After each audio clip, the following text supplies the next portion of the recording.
Um, Jacob, unfortunately, you are always at the top for some reason of the Zoom queue. So if you could please read this, I'd appreciate it. Not a problem. I think it's probably because I signed in so early. Oh, maybe, yeah. Ternary operator. Conditional expressions provide the functionality of its statement while using less code. They shouldn't be overused as they can easily reduce readability, but they are often useful when assigning variables. Conditional expressions are also known as applications of the ternary operator. Example, the ternary operator checks the conditions and returns the corresponding value. In the example above, as the condition is true, B is assigned 1. If A was less than 5, it would have been assigned 42. Another example.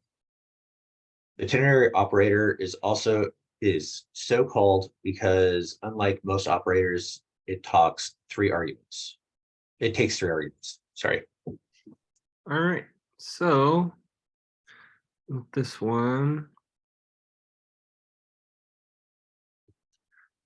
so A is set to 7, and if A is greater then so B is 1 if A is greater than or equal to 5, and well, 7 is greater than or greater than 5, so it's assigning 1 to B. Now, if A was 4, so it's just a standard, if else statement. It's just kind of weird because you're doing your um you everything on one line, and you're doing like you're setting your variable with two possible outcomes. So but other than that, it's just it'd be the same as doing um if a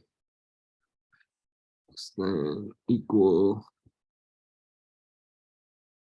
to 5, or sorry, oh yeah, A, B, so like,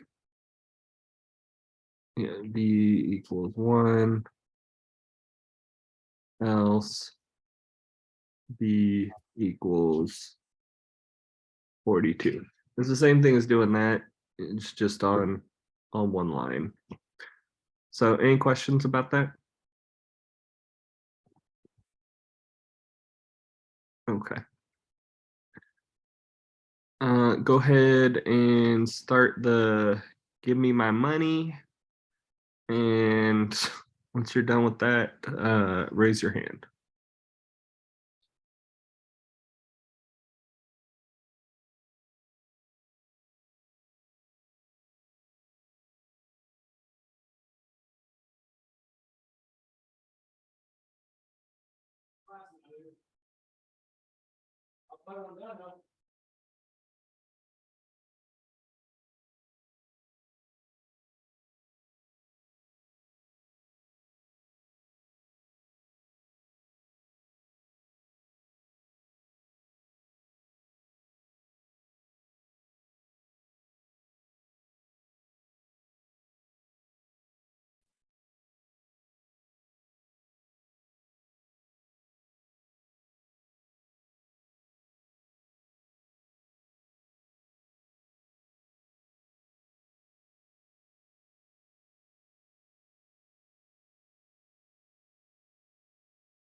Okay, seems like a lot of people are done. So, Ayani, do you want to do screen share and share your answer? Yeah, sure. Mm,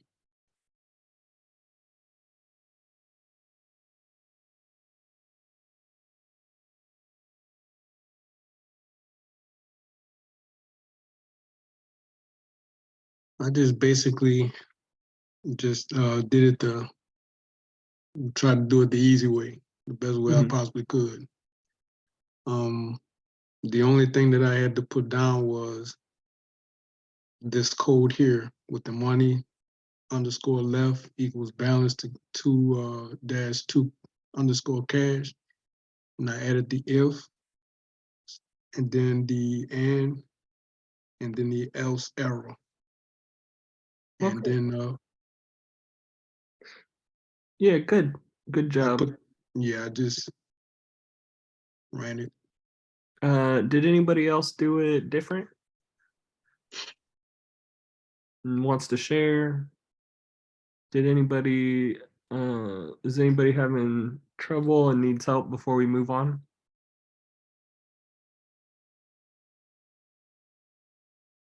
No. Okay. And moving on.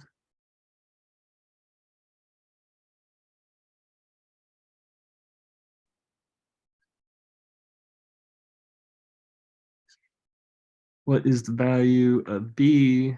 B equals 1 if 2 plus 2 equals 5, else 2. Well, 2 plus 2 obviously doesn't equal 5, and so it outputs 2.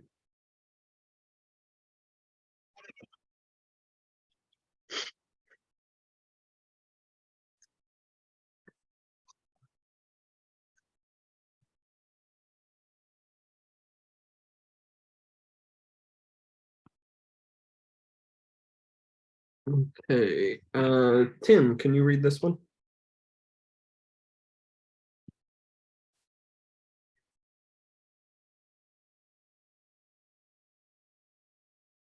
Is most commonly used along with the if statement, but it can also follow a for or while loop, which gives it a different meaning. With the for or while loop, the code within it is called if the loop finishes normally. When a break statement does not cause an exit from the loop. Example, try it yourself. The first for loop executes normally, resulting in the printing of unbroken 1. The second loop exits due to a break, which is why its else statement is not executed. Too young to try, too young to ride, practice. Thank you. Okay, so this one. So unbroken 1 happens because if so we've got for I in range 10, so it only goes up to 10. And if I equals 99, well, I never equals 99 or 999 because it only goes up to 10, right? So since it broke or since it executed the whole thing, it's going to execute the else statement. But with this one, I does equal 5 because it's for I in range 10, so it's going up to 10. So I eventually equals 5 and does a break. And since it did a break, then it's not going to execute this else statement. Any questions on that? I have a question on that, Yeah. Brendan. Uh-huh. So I understand the range. Like, so for example, the I in range 10, I or 10, I will never get nowhere near 999. So I understand how it passes through that. Uh-huh. For I in range 10, I also understand I's 5 falls within 10, so it does break, but why does it print unbroken 1? Because of the else statement. So the else statement happens if it executes normally. So it's kind of seems backwards. Like it kind of seems like, okay, well, if it breaks, you would do the else statement, right? But that's not how else works with a for loop. The way it works is if it executes normally, it executes the break statement, the unbroken one, the else. And if it does break at some point, then it doesn't execute the else. Does that make sense? Kind of. So for this example, if let's say for I in range, instead of it saying 10, it said 999, what would it print at that point? You mean for I in range, like 1,000, right? Sure. It's not going to do anything because it executed a break eventually. Mm. So if it ever does break, then it doesn't execute the else. If it executes the whole loop without a break, then um, it does not execute the else. Okay. Well, that's fine. I'll have to probably play with it a little bit. It's a little confusing to me. I'm not sure what. Well, no, let's keep talking it out because Sure. I want you to grasp it. Um, so here, watch. We'll do it this way. So in 10, if it's just 9, then well, it's still gonna be the same thing. It's not gonna Yeah, execute. it's still going to be a no. So let's actually make this 11 and make this 11. So with this one, since it never hits a break statement, it executes both, right? Or like even if let's say we never had a break statement, right? Um, I mean, you would never do this because the whole point's to see if it hits a break. But like if you just printed I and never had a break statement, um, then it's going to do the unbroken one because it executed the whole thing without ever encountering a break statement, right? Mhm. But since but if we do have like if I equals 2 or 2 break and it does encounter a break statement, then since it hit the break statement, it doesn't execute the else. Does that make sense? Yeah, that helps a little bit. Okay. Well, good. Yeah, Uh, I'll try to apply it in this next coding practice and see how it looks. yeah. When you're playing with it, if like you're still not understanding, during the last hour, just ask me. That's what I'm here for. Like, Okay. we can go over it again. I have no problem with that. All right, cool. And we'll figure some way to explain it better. Sure.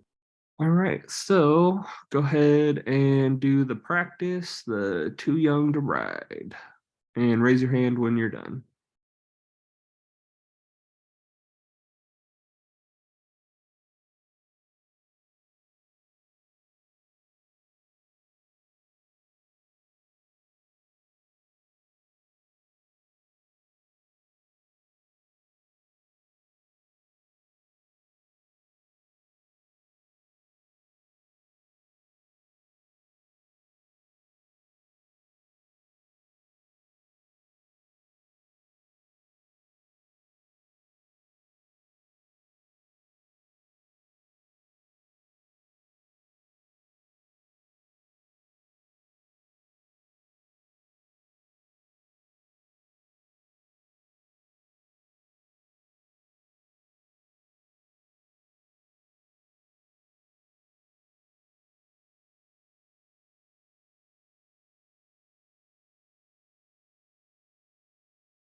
Brandon, quick question on this before we jump into it.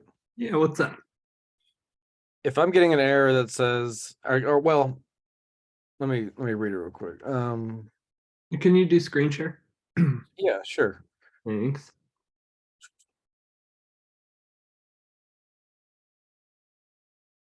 So I don't know, I was trying. And I was saying, can you Break. see it by the way?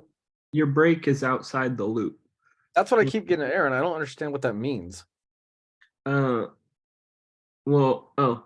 so so you know how Python everything's based on tabs. Mm-hmm. Indentations. Well, yeah. So tabs or spaces, yeah. So if you Okay. hit tab, so hit tab, and then hit tab on line 7 too, because that's not inside your loop either. And then hit tab on line 9. Oh. So now it's all, so it's just like with JavaScript, how it's got to be in the curly brackets, right?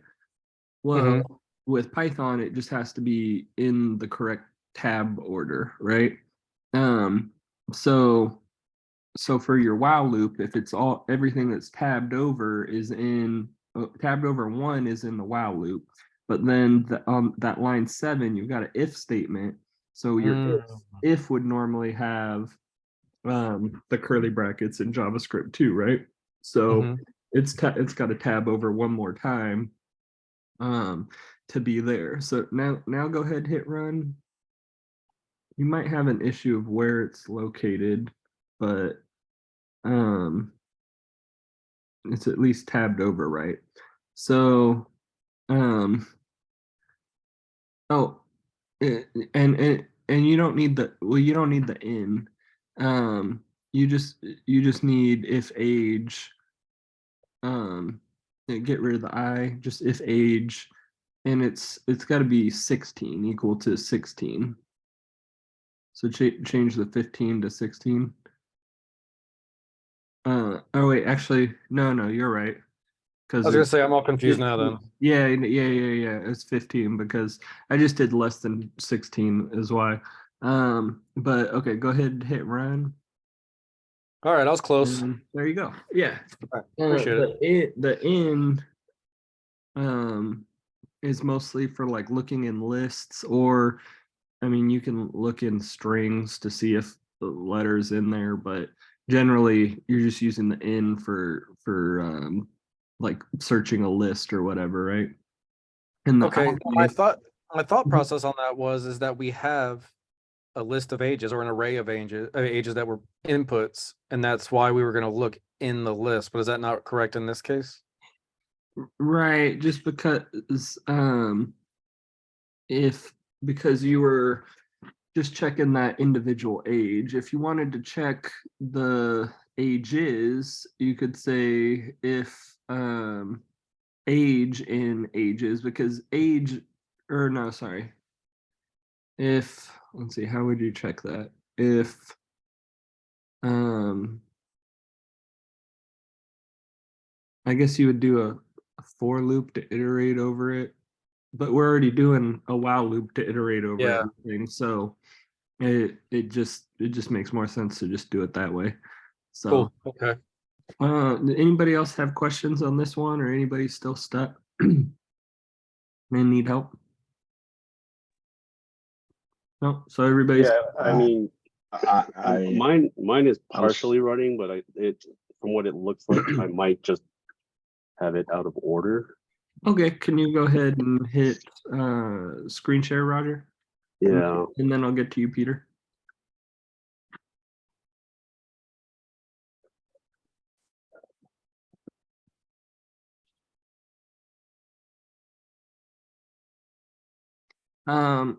So you can't have the I plus equals 1 inside that if statement, because then your loop will never end, right?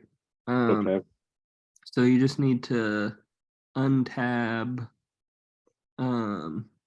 the I equals 1.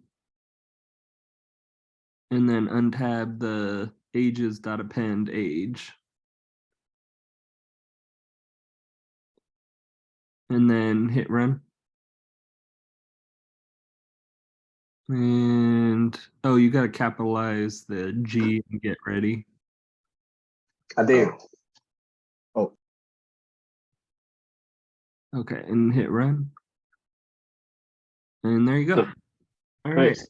Nice. Peter, do you want to do screen share?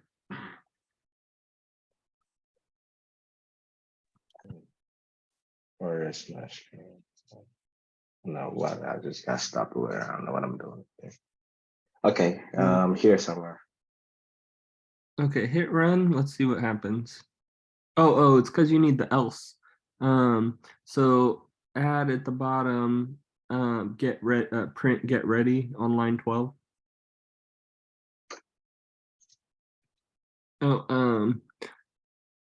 We'll add a tab and then you've got to put print first and then put it in the parentheses and in quotes.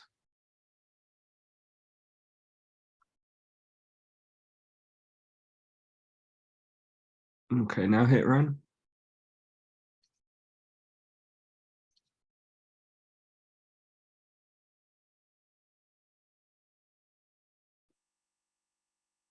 Missing a colon. You've got age in. You just gotta change it. Just get rid of the N. And then hit run.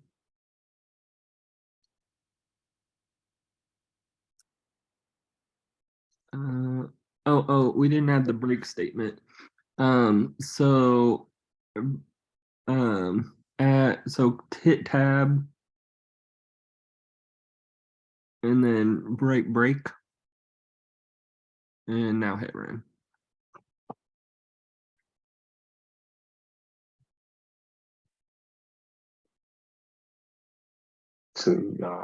Oh, it's got to have a exclamation point at the end. Right here. Yeah. Oh, There you go. this little thing sketchy. Yeah,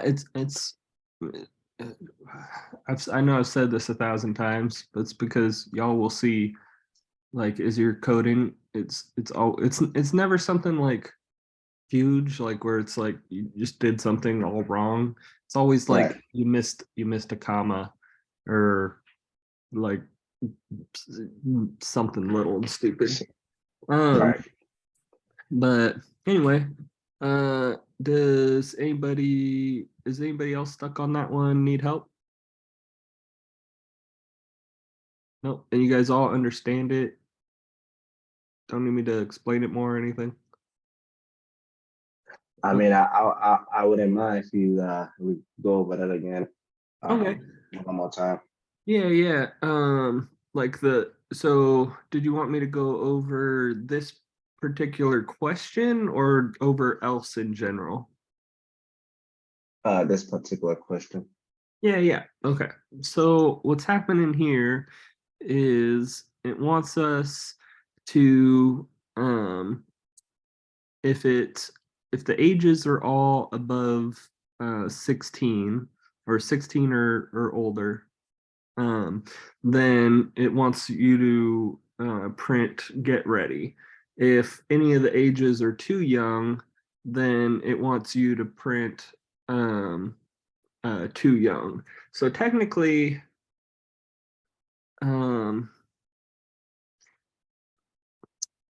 we don't really need this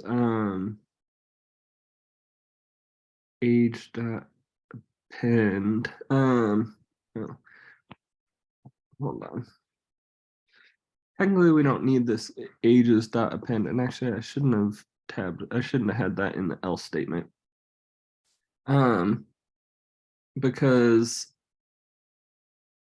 we never end up using it. So we could just go like this actually, and it should still work. Yeah. But they had that in there, so whatever. But anyway, what's happening here is we've got so we start with I equals 0, just so we have a starting point, right? Then we do a while loop to have I, while I is less than 3, and then we increase I by 1 each time, right? So that it eventually gets to 3. And while it's there, it's getting input and it's checking if the input is less than 16, and if it is less than 16, then it wants to print that executes this block code that prints too young and breaks. And by breaking, it means it's not going to execute this else statement where it says get ready. But if it never hits this break because all the ages are old enough, then it at the end, so it iterates through it and then prints the get ready. Does that make sense? So the iteration there, as 1. So just iterate one time. Sorry, say that again. The iteration. So this would just iterate it one time. No, it's going 3 times. So it starts at 0. So it starts at 0, and then so I equals 0, so that it checks the age. It's less than. Yeah, it gets this input, right, of 18. Right. And it says, okay, 18 is good to go. So it does not execute this block of code. Then Right. it increases I by 1. And then so I is 1. So it that's the next 18. input, checks it, and It's good to over go. 816.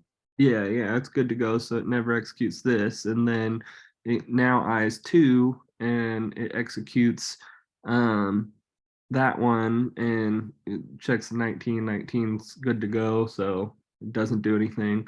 But now I is 3, so it's no longer less than 3. And so it stops there. It stops right there. Yeah, that's where they print the get ready.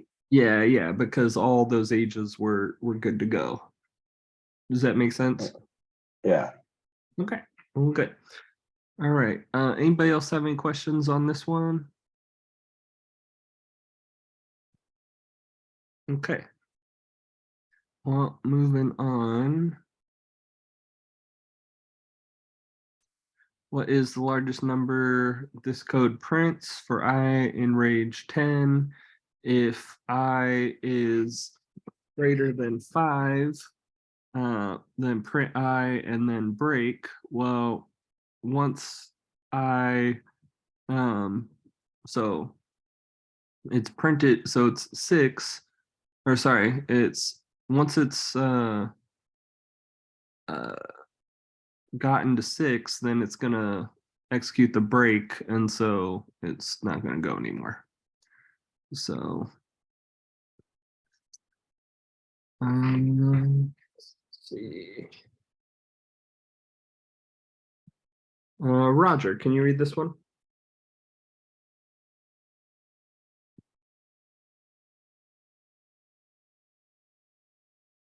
Else. The else statement can also be used with the try except statements. In this case, the code within it is only executed if no error occurs in the try statement.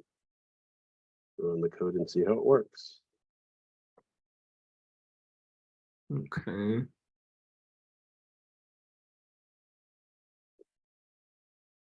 So this one, it tries to print 1, and it is able to print 1. There's no 0 division error, so it doesn't print this.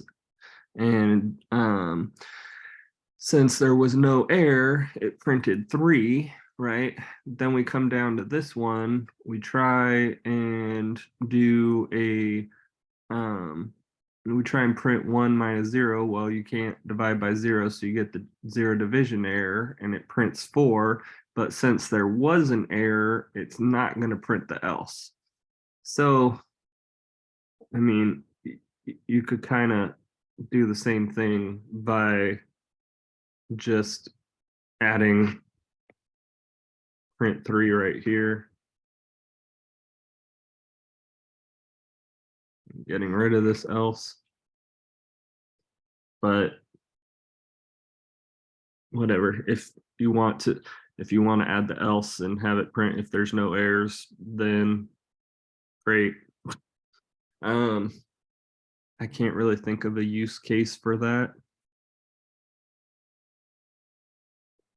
But anyway, it's possible.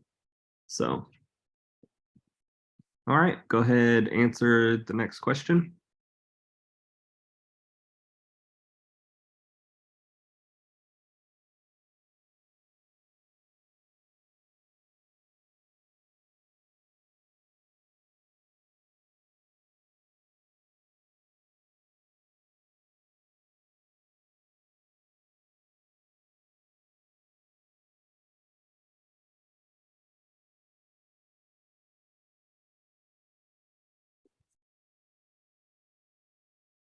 All right, what is the sum of the numbers printed by this code?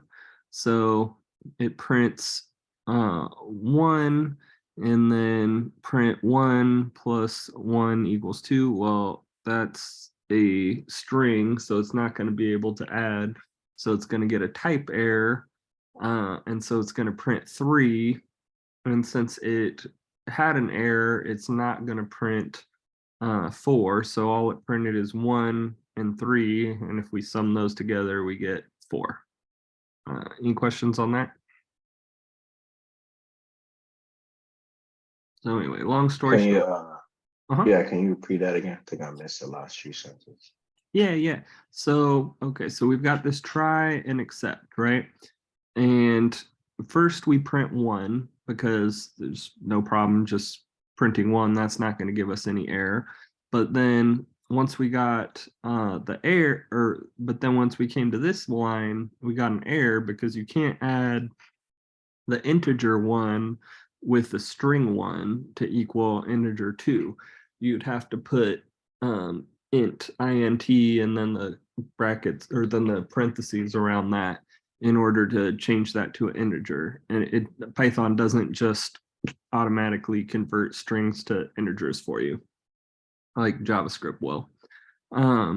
So it gets a type error and then it prints. So in this, it executes this block of code because it's got this colon, so it prints 3. So all we ever, since there was an error, it never printed 2 because it stopped when it got the error and went down here. So it printed 1 and 3, and you add those together and it gets 4. Does that make sense? Yes. Okay. All right, moving on. We're almost done.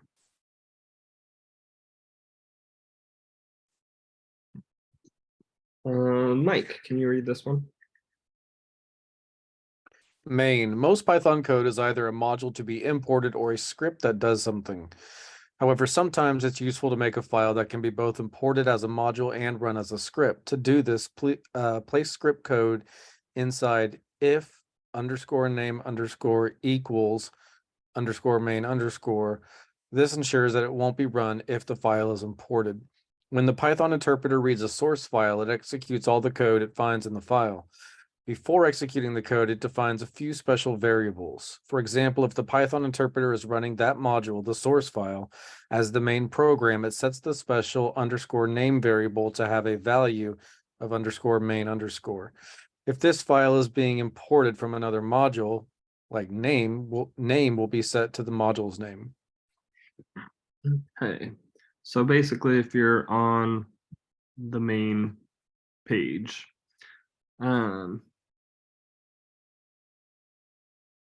so any questions on that?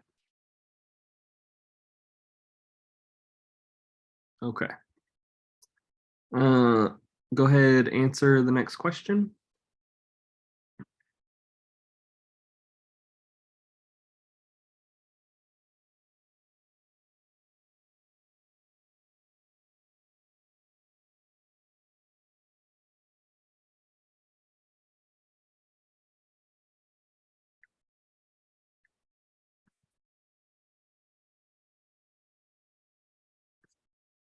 Okay. Which variable couldn't be accessed if the code was imported as a module? Well, we can't access Z because we're importing this as a module. We're not on the main page, so it's not gonna do that. Did you clarify what that means, Brandon? We're not on the same page. It's not going to import it. Like I'm not sure how you get it looking at what we've Yeah. been So given. okay, so let me pull up Visual Studio and it'll make more sense.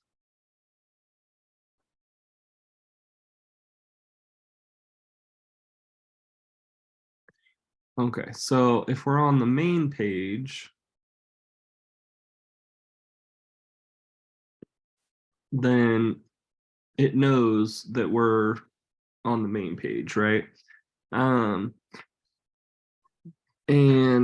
if we but if we like imported one of these files, like if we okay, from sign up file, import all, right? So if we were on the sign up file and we imported that um,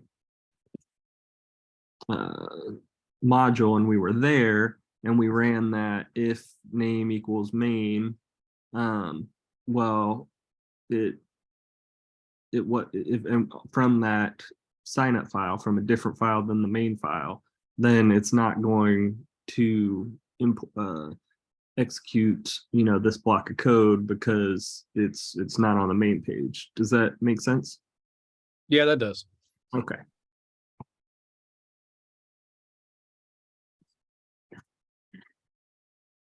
And, Peter, can you read this one?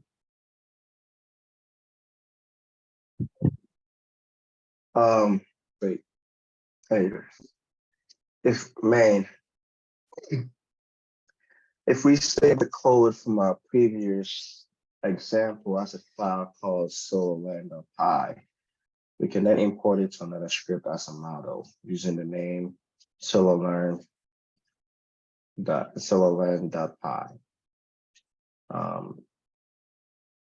So you have try it yourself, and then down below some script.py, import Sololearn.function brackets, results in this a model function. Basically, we've created a custom model called Sololearn, and this is used, and then used it in another script. So we've kind of already covered this using other pages or whatnot as module, or like writing other files as modules, but generally we do it I do it as with the from. But if you wanted to do it as this way, just import Sololearn and using it as a module, then that's what you would do. All right, go ahead, answer the next question.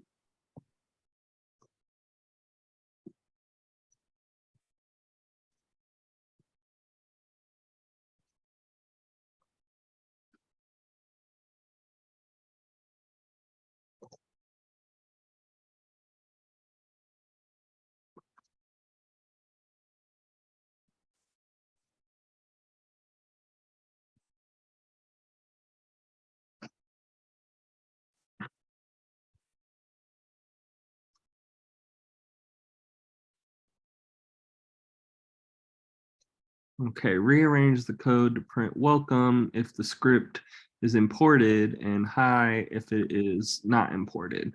So if name equals main, print hi, and else print welcome.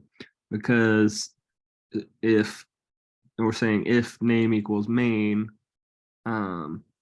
well, it's not, so it's imported because it's not the main page, it's an imported file, right? So it's not going to do that. It's going to do the else statement and print welcome. But if this was on the main page, then it would execute hi. Does that make sense? Any questions? Nope. Okay.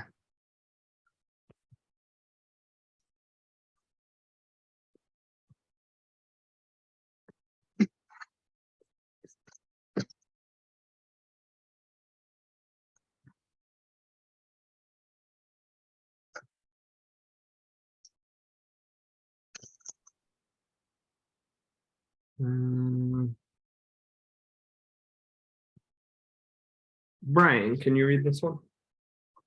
Major third-party libraries. The Python standard library alone contains extensive functionality.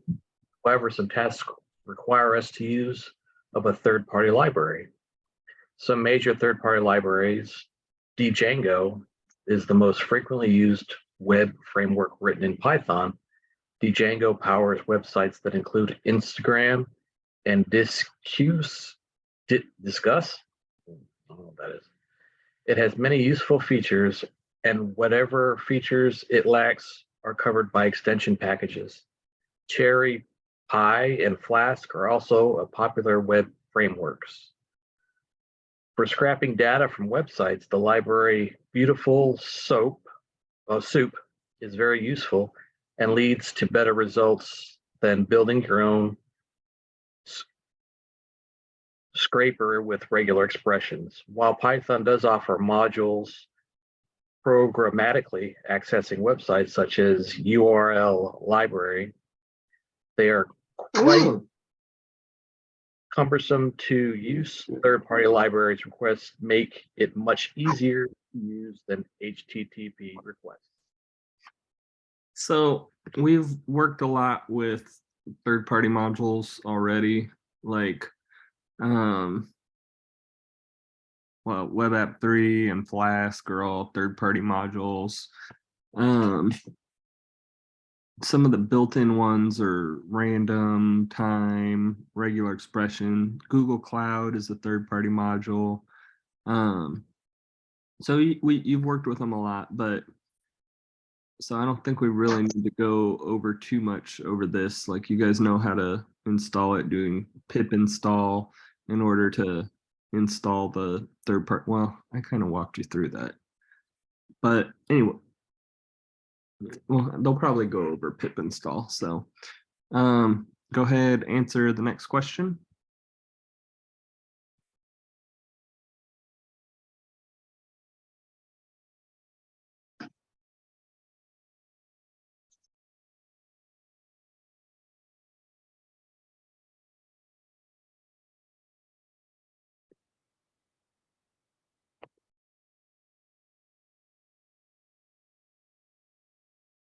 Which of these is a web framework? Django. And so you know, when you say Django, the D is silent, so it's just Django.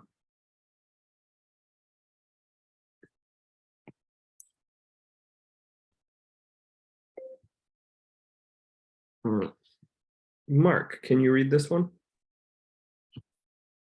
A number of third-party modules are available to make it much easier to carry out scientific and mathematical computing with Python. The module matplotlib allows you to create graphs based on data in Python. The module numpy allows for the use of multi-dimensional arrays that are much faster than the native Python solutions of nested list. It also contains functions to perform mathematical operations, such as matrix transformations on the arrays. The library SciPy contains numerous extensions to the functionality of NumPy. Python can also be used for game development. Usually is used as a scripting language for games written in other languages, but it can be used to make games by itself. For 3D games, the library Panda 3D can be used. For 2D games, you can use PyGames. All right. Go ahead and answer the next question.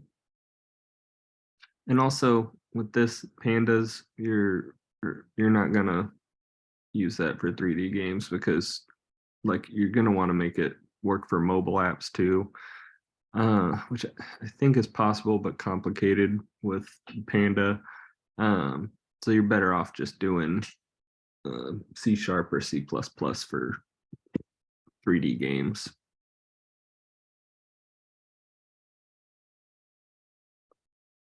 And Python's the higher level language, so it's not as good for games.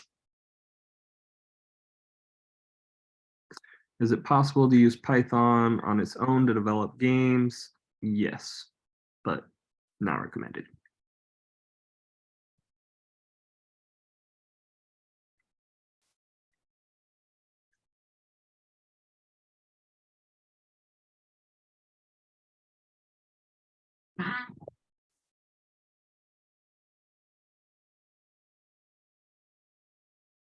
David, can you read this one?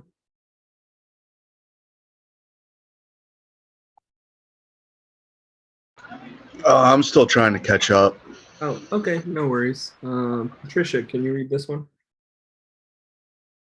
Yeah. Packaging. In Python, the term packaging refers to putting modules you have written in a standard format so that other programmers can install and use them with ease.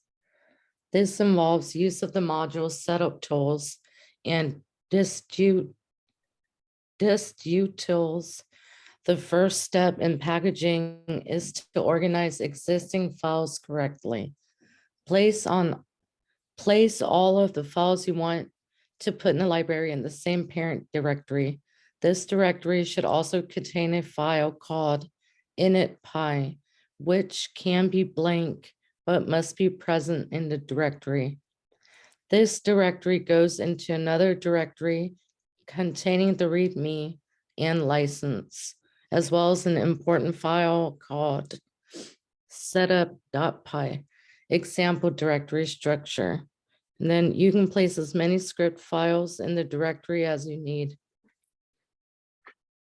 So this is if you're going to be doing like packaging it for like use or whatever, like of just a regular Python program that's going to run on a computer, right? But with Flask, you don't need to actually do this. I'll show you guys how to do it. You've done most of it. Actually, all you have to do is type gcloud app deploy, and it'll deploy it to your website just as is with the Flask framework. But if you do want to just write a regular Python program that's not like a web program, I mean, you could do this. Go ahead, answer the next question.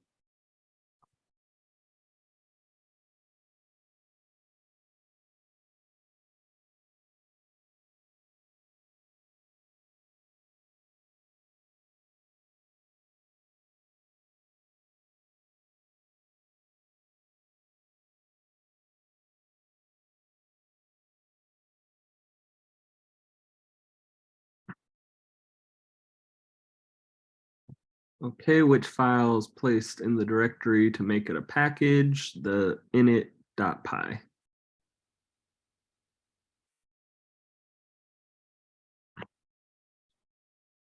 Kevin, can you read this one? I think I have a, so I think I see what Sololearn is doing. It seems to me that a lot of these things, since the course started, that it's comprehensive, but I'm sure practically we're not going to be using a lot of this stuff just for us to know that it's there, correct? Yeah. I mean, like I said, if you're doing web development, you're not going to do some of this stuff. But it's still good to know. And I mean, you never know, you might get a job where you're building computer programs as opposed to web-based programs. So it's good to understand the basics and know where you can go reference to do it. But yeah, you're not going to use everything that we're learning for sure. Kevin, can you read this one? The next step in packaging is to write the setup.py file. This contains information necessary to assemble the package so it can be uploaded to PyPy and installed with pip. Example of a setup.py file. After creating the setup.py file, upload it to PyPy or use the command line to create a binary distribution and executable installer. To build a source distribution, use the command line to navigate to the directory containing setup.py and run the command python setup.py sdist. Run python setup.py bdist, or for Windows, python setup.py bdist_wininst to build a binary distribution. Use python setup.py register followed by python setup.py sdist upload to upload a package. Finally, install a package with python setup.py install. So this is like if you're wanting to add stuff to, so people can do like pip install whatever your package. We talked about this a while ago, but like pip.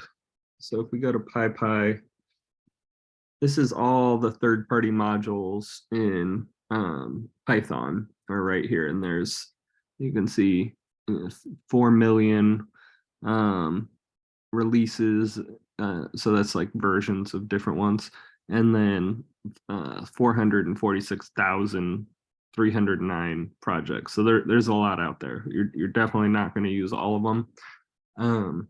Not going to use most of them. You use a few of them.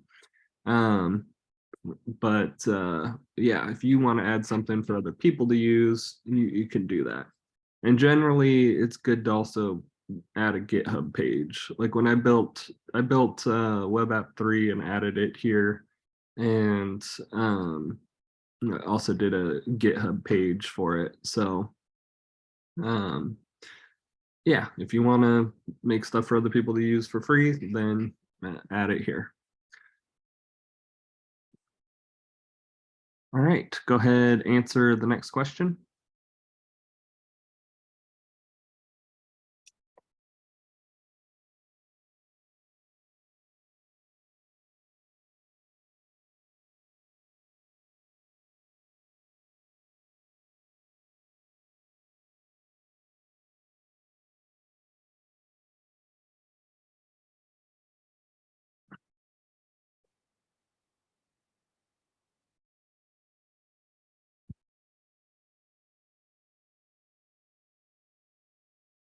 All right, what command is used for building source distribution, Python, setup.py, sdist?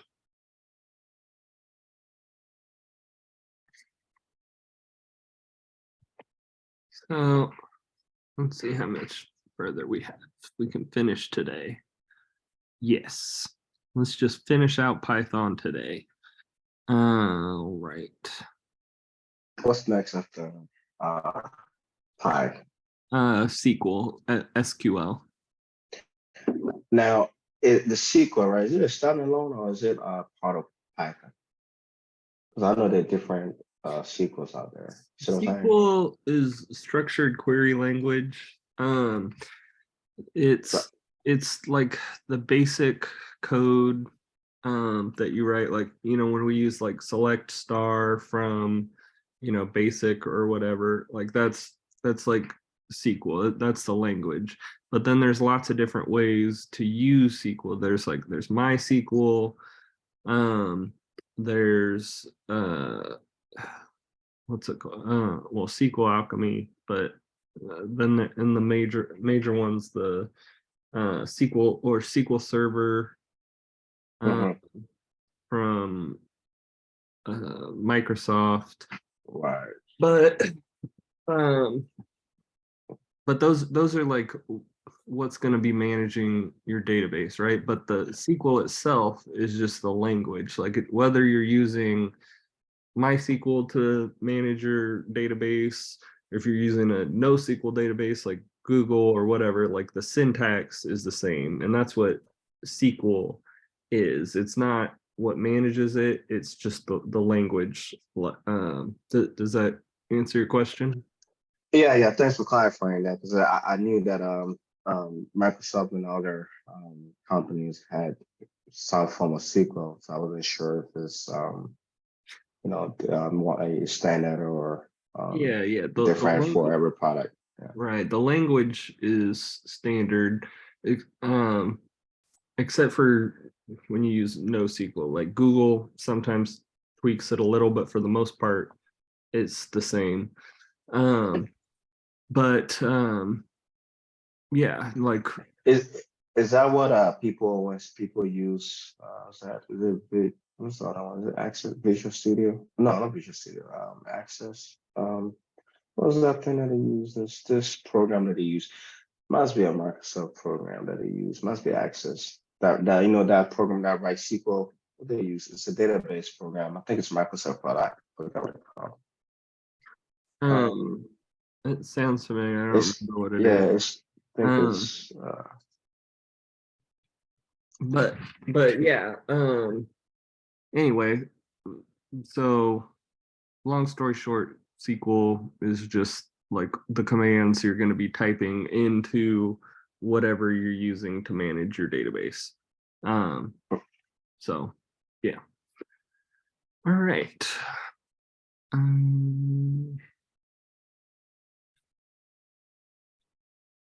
Will, can you read this one? Sure can.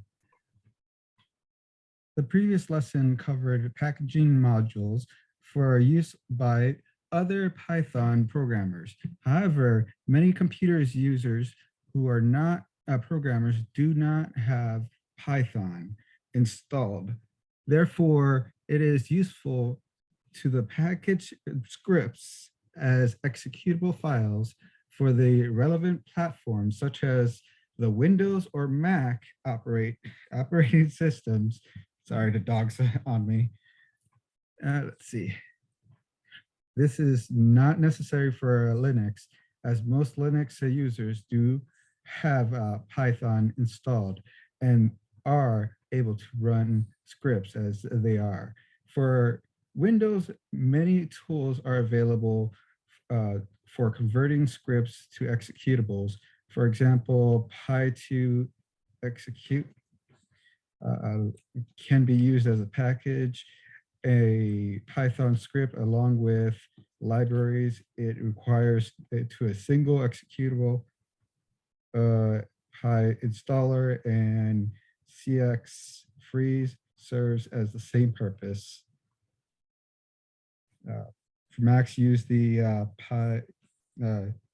Python 2 app or the py installer or CX freeze. So again, this is if you're building a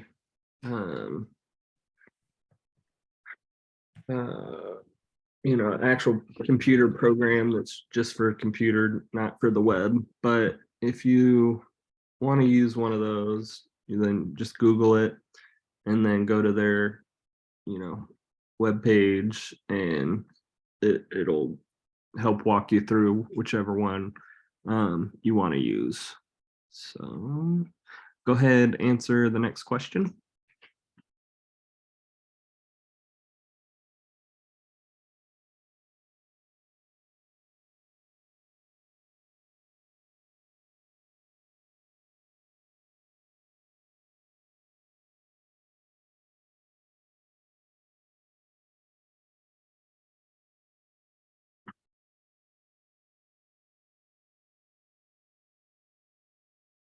Which of these does not convert Python script to Windows executables? Py executable.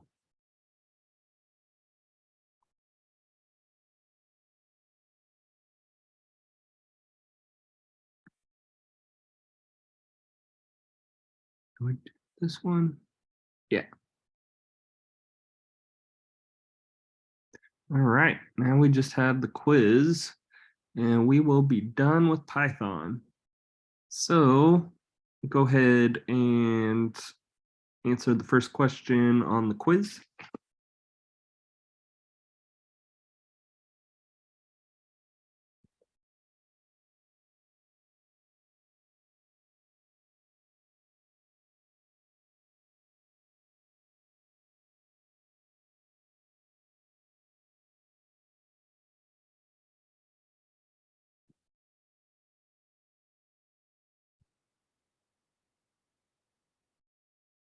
Okay, which of these isn't a file used in creating a package? Underscore underscore pi2 exe underscore underscore dot pi. All right, answer the next question.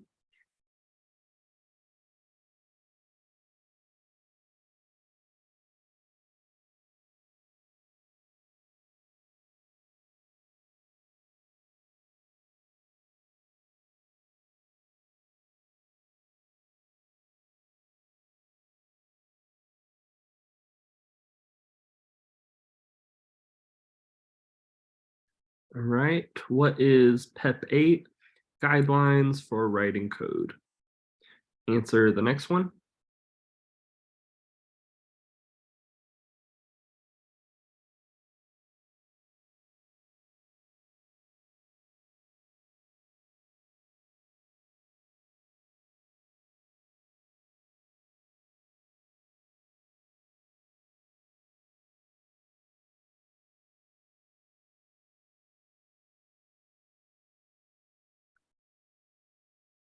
All right, what is the output of this code?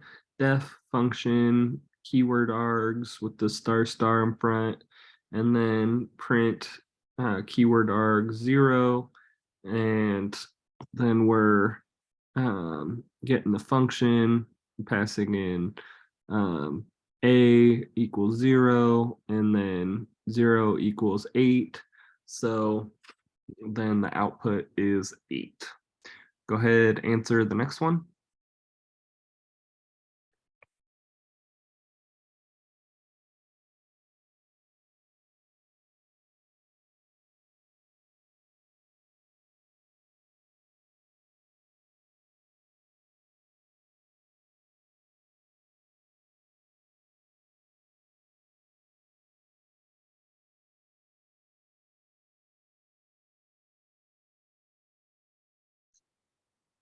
What is sum of the numbers printed by this code for I in range 10? Try if 10 divided by I equals 2, or the float of 2, break, and if it gets a 0 division error, print 1. Well, it's going up to range 10, so one before that, and so it's going to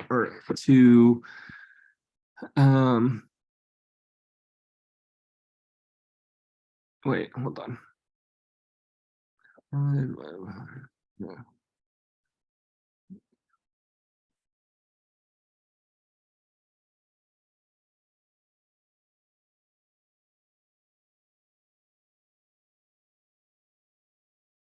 Oh, okay. So when it encounters 2 or something, wait. When it encounters a 2,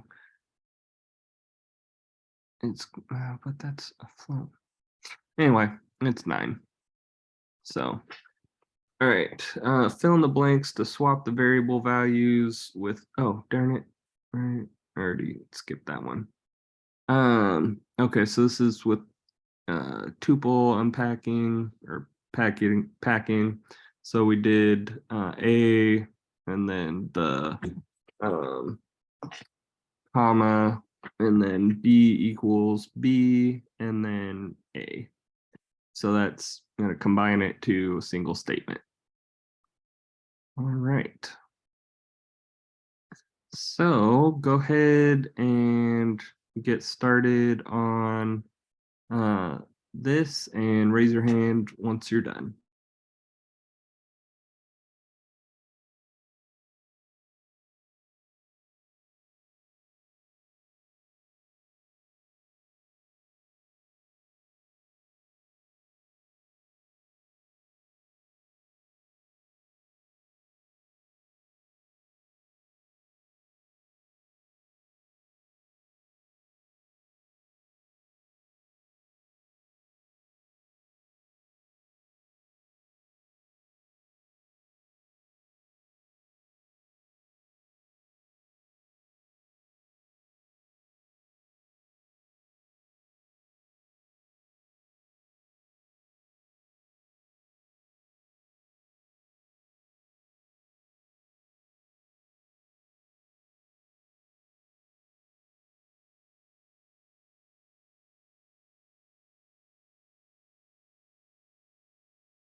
Hey, Brendan. Hey, what's up? I'm What was that? You cut out. Can you hear me? Yeah, now I can. I'm having problems with one of these practice codes Okay. from a couple lessons prior. Okay. Do you want to do screen share? Sure.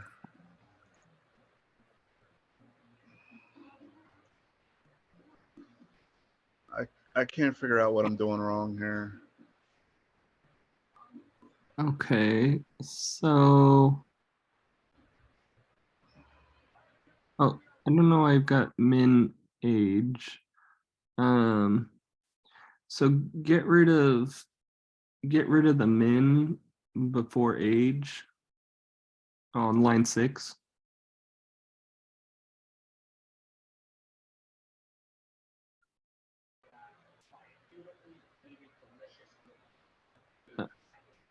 And then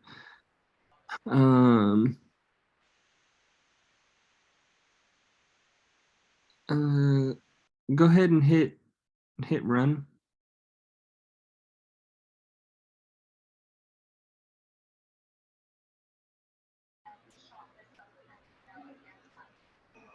And there you go. All right.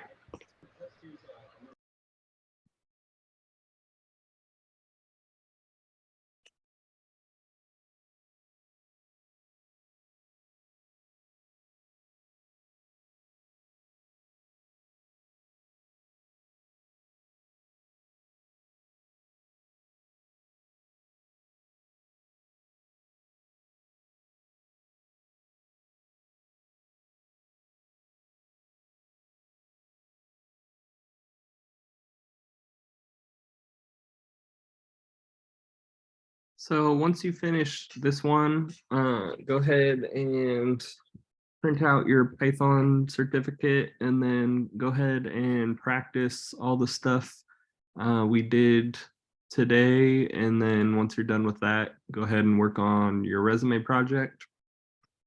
You don't have to wait. I'm gonna wait and give people time to finish this one out. But y'all, if you once you finished it, you don't have to wait.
Hey, Brandon, is there another software we're going to be learning?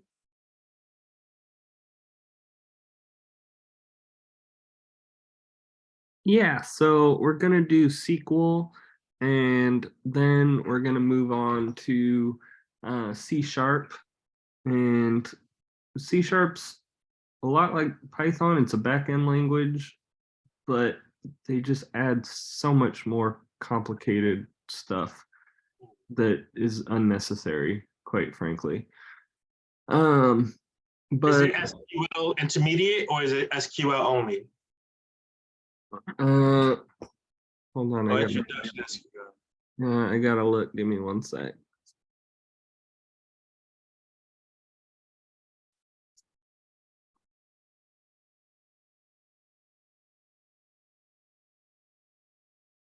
It's just SQL. Just SQL. Okay. Yeah, there's only like 4 things. It's not going to take us very long. So yeah, there's only 4. I don't know what to call them, like sections. So not lessons, because let's see how many total lessons. There's only 30 total lessons. So that'll be quick, and then we'll be moving on to C#.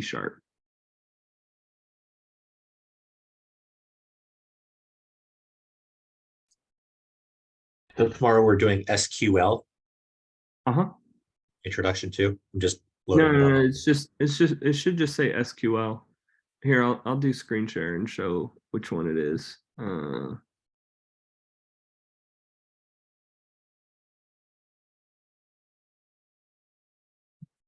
They may have done the same thing they did with the Python, Oh, where they hit it or whatever. because I'm seeing SQL intermediate, Oops. SQL introduction.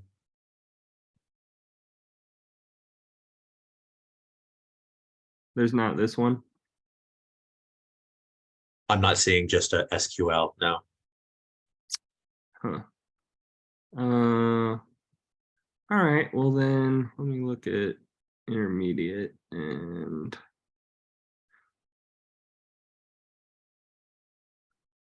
The only SQL I found on Sololearn is that one. is the one I was just on. Yeah. Can you do share screen, Jacob, Absolutely. to see so we can figure out what's up?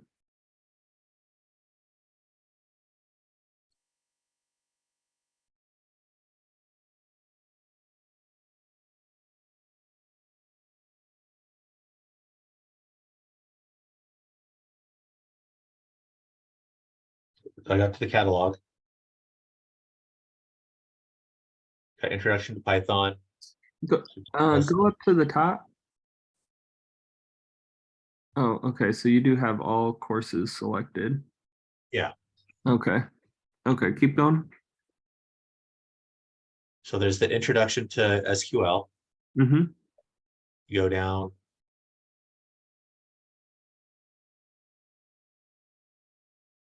I wonder if that's a beta version of their next site. Then They'll SQL. be doing A/B testing. Maybe. Because I've been using Sololearn for 8 years and I've never seen any of these before. Yeah, me either. And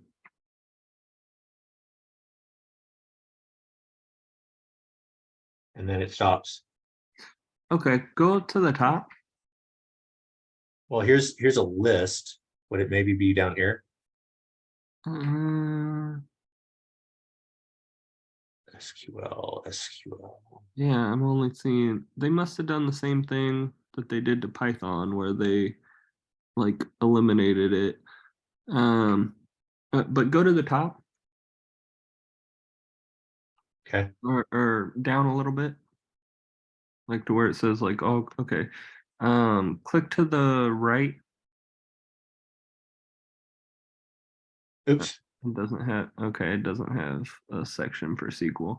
Okay, I guess we will just be doing introduction to SQL.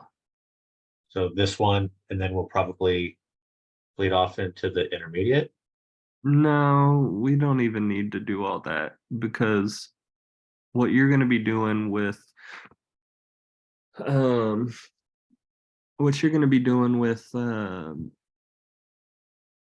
what's it called, the NoSQL database, you'll be fine. Like, honestly, we could skip SQL altogether and just do you could just do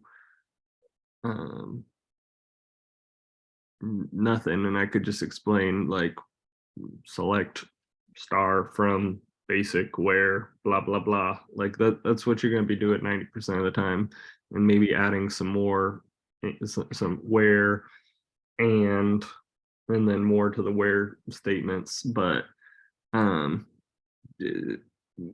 like the ones they're talking about, with like intermediate and stuff, so that's like what IT guys do is, well, they do like the hardware stuff, and then they do a bunch of like SQL stuff, like for just querying different data, and like then they get all complicated with it and like chain all sorts of things together and like make these like really ridiculous SQL queries and stuff. And we don't need to be doing all that with what we're doing. Like we just need to be able to get the data. And if like once we've got the data, we want more specific data, well, then we can add Python stuff to it to sort all that out. Yeah. As opposed to just making these really complicated SQL queries. So yeah, so we'll be good with just intermediate.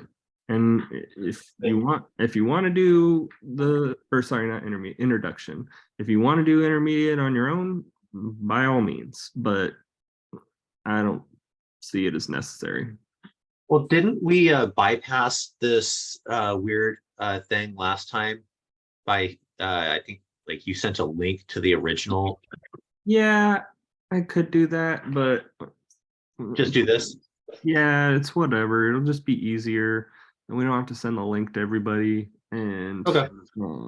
y'all can just do just that one. So, Okay. all right.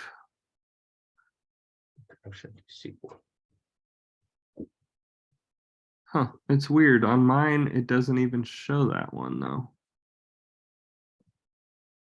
Yeah, that's what I meant about doing the A/B testing. Yeah. They may have two versions of the website active right now. Right, for people who've had it older, like who've had it longer. Yeah, Huh. That's weird. because it's a whole new interface. Well, it's weird because like I had the original Python one that we had problems with when we first started, and you had to send the link. But now I'm getting the new page, like what you're talking about, and seems like some of the stuff is disappearing. Huh. You know what? Actually, because it's not even letting me access it. Hold on. Yeah, it's not even letting me access it. So I will actually just send you guys the link for SQL, because if not, y'all have to send me the link. So we'll just do that.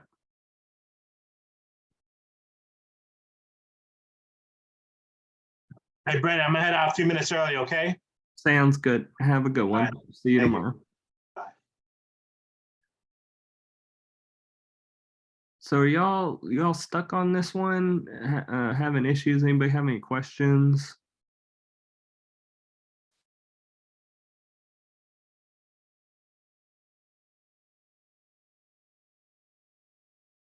Okay. Well, since this is the last one, I'll give y'all time to try and figure it out.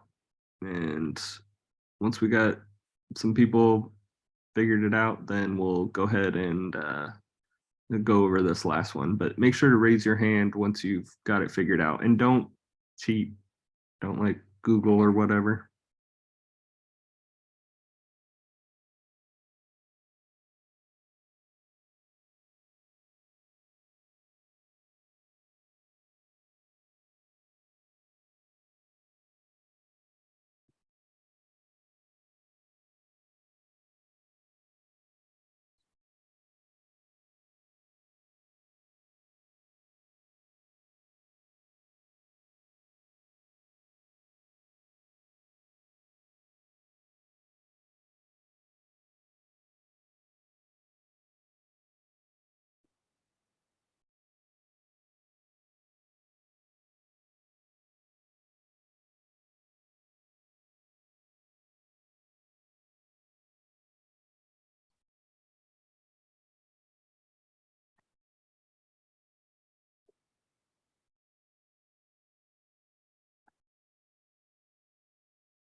All right, it's about time to go, so we'll go over this real quick.